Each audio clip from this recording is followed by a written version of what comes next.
நான் ஒரு மீம் பார்த்தேன். அரபிக்காரங்க வந்து இஸ்லாம்லயே உயர் ஜாதின்னு உங்க சீமான் அண்ணன் சொல்றாரு. நான் உண்மையாவே சொல்றேன். அரபிக்காரங்க எப்பவுமே ஜாதி, மதம் பார்க்க மாட்டாங்க. அவங்கள பொறுத்தவரைக்கும் யார் அதிகமா சம்பாதிப்பா, எவன் வசதியா இருக்கான், ஜாய் ஆலுக்காஸ் மாரி, ஜோஸ்கோ மாரி வசதியான ஆளுங்க யாரோ அவங்கள வந்து அவங்க ஃப்ரெண்ட்ஸ் புடிச்சுப்பாங்க. எப்படின்னா நம்ம இந்தியால மோடிஜி மாரி தான். ச அவர் எப்படின்னா, எப்படி ஏழைகள வந்து அவருக்கு வந்து ஏழை முஸ்லிம்ஸ வந்து அவருக்கு வந்து கண்டுக்க மாட்டாரோ, அதே மாரி தான் அரபியக்காரங்களும் வசதியான ஆளுகள ஃப்ரெண்ட்ஸ் புடிக்கிறதுல ரொம்ப இன்ட்ரெஸ்ட் காட்டுவாங்க. அது என்ன மதமா இருந்தாலும், என்ன ஊரா இருந்தாலும், என்ன பேரா இருந்தாலும் கண்டுக்கவே மாட்டாங்க.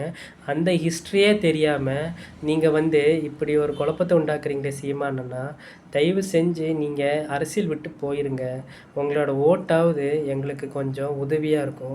இப்ப நீங்க இந்த ஒவ்வொரு தொகுதியிலயும் 6000 ஓட்டு, 7000 ஓட்டு பிரிச்சு விட்டு, எங்களுக்கு இப்ப ஆட்சி பண்ண முடியாம இருக்கு டிஎம்கேனால.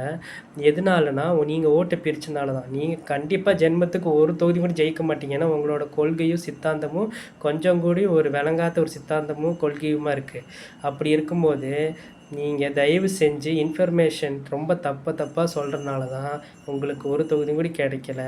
அதனால நாங்க பாதிச்சது இப்ப டிஎம்கே அத நீங்க ஓட்ட பிரிச்சனால, இப்ப யார் யாரோ வந்து தமிழ்நாட்ட ஆள்றாங்க. தயவு செஞ்சு நீங்க அரசியல் விட்டு போங்க. இல்ல இன்ஃபர்மேஷன கரெக்ட்டா சொல்லி பழகுங்க.